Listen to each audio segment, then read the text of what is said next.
Assalamualaikum warahmatullahi wabarakatuh. Kali ini kita akan mempelajari tentang cerita pendek. Nah, cerita pendek merupakan sebuah karya sastra fiksi berbentuk prosa yang kurang dari 10.000 kata. Menurut Sumarjo, kependekan sebuah cerita pendek bukan karena bentuknya yang jauh lebih pendek daripada novel, tetapi karena aspek masalahnya yang sangat dibatasi. Struktur cerita pendek. Struktur cerita pendek yang pertama ada abstrak. Nah, abstrak ini biasanya berisi tentang gambaran awal dari cerita pendek yang akan diceritakan oleh pengarang. Yang kedua ada orientasi, berkaitan dengan waktu, suasana, dan tempat di dalam cerita. Yang ketiga ada komplikasi. Komplikasi merupakan kejadian yang dihubungkan secara sebab dan akibat. Biasanya dalam fase komplikasi kita akan melihat karakter dan watak tokoh yang ada dalam cerita pendek. Yang selanjutnya ada evaluasi. Evaluasi ini merupakan konflik yang terjadi menuju klimaks. Jadi konfliknya itu udah menuju ke penyelesaian. Dalam evaluasi ini biasanya akan muncul sebuah penyelesaian. Nah, yang selanjutnya ada resolusi. Resolusi adalah tahapan di mana pengarang akan mengungkapkan solusi yang menjadi sebuah jalan dari permasalahan yang telah terjadi, seperti itu. Yang selanjutnya ada koda. Dalam koda ini nilai atau pelajaran yang dapat diambil dari teks cerpen atau cerita pendek yang telah dibaca oleh pembaca. Jadi dalam koda pembaca akan mendapatkan sebuah amanat, sebuah pesan yang diinginkan oleh penulis agar memang sampai kepada pembacanya, seperti itu.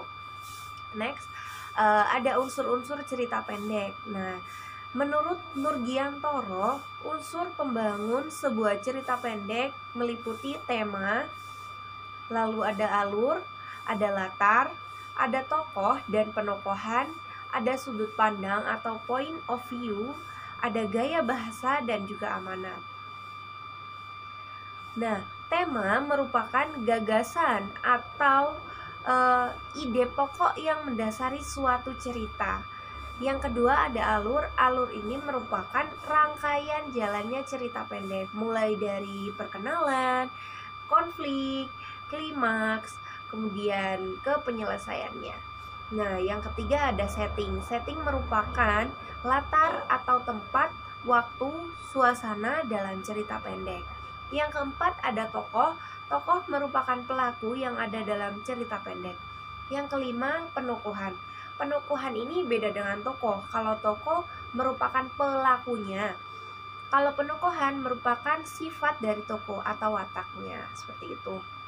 Hal ini bisa dilihat dari perilaku, sikap, ucapan, pikiran, dan pandangan terhadap suatu hal dalam cerita.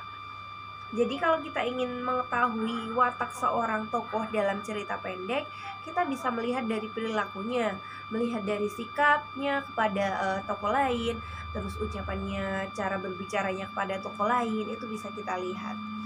Nah, yang selanjutnya ada sudut pandang atau point of view, merupakan cara pandang yang digambarkan oleh pengarang dalam suatu kejadian yang terjadi dalam cerita pendek. Yang selanjutnya ada amanat. Nah, dalam amanat ini pesan moral yang diinginkan oleh seorang pengarang akan diceritakan dalam ceritanya. Kemudian pesan ini memang sengaja disisipkan dalam cerita pendek tersebut supaya pembaca dapat mengambil pesan dari cerita pendek yang telah dia baca, seperti itu. Nah, kalau ingin tahu contohnya tentang cerita pendek itu sangat banyak ya di internet, bisa di Google, nanti akan muncul beberapa contoh cerita pendek. Selain itu, selain dalam bentuk bacaan, dalam bentuk literasi, ada juga dalam bentuk film, itu juga sangat banyak. Ada di YouTube juga banyak cerita pendek yang dijadikan film agar lebih menarik, seperti itu, karena kan ada visualisasinya. Yang selanjutnya, tugas yang akan kita buat adalah yang pertama, bentuk kelompok yang beranggotakan 4 orang. Jadi kalian semua harus membentuk kelompok yang jumlahnya dalam satu kelompok itu adalah 4 orang. Selanjutnya kalian akan diberikan draft atau kerangka karangan yang akan digunakan untuk menyusun cerpen seperti itu. Dalam draft karangan itu nantinya akan ada unsur-unsur cerpen yang seperti tadi saya jelaskan. Yang pertama ada tema, ada alur atau plot, ada setting, ada tokoh, dan juga ada penukuan, sudut pandang, dan amanat.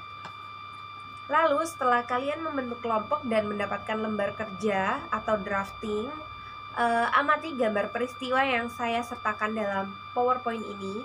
Kalian bisa melihat gambarnya nanti. Kemudian kembangkan ide cerita dari gambar atau peristiwa yang telah saya sisipkan dalam PowerPoint ini secara berkelompok. Jadi dengan kelompok kalian masing-masing. Perhatikan unsur-unsur cerpen yang harus kalian isi, karena itu merupakan kerangka dari cerpen yang nantinya akan kalian buat. Nextnya, bagikan ide yang telah kamu miliki kepada teman-temanmu agar nantinya teman-temanmu akan memberikan solusi atau beberapa saran mungkin dari mereka yang akan lebih membantu ceritamu itu semakin bagus, seperti itu. Nah, susun kerangka karangan atau unsur-unsur cerpen sesuaikan dengan gambar yang akan disertakan.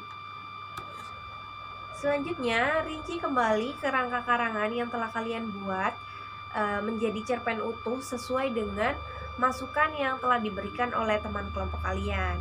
Nah, tulis kerangka karangan yang telah disusun secara berkelompok menjadi cerpen utuh secara individu. Ini tugasnya individu ya, kalau untuk yang menulis cerpennya.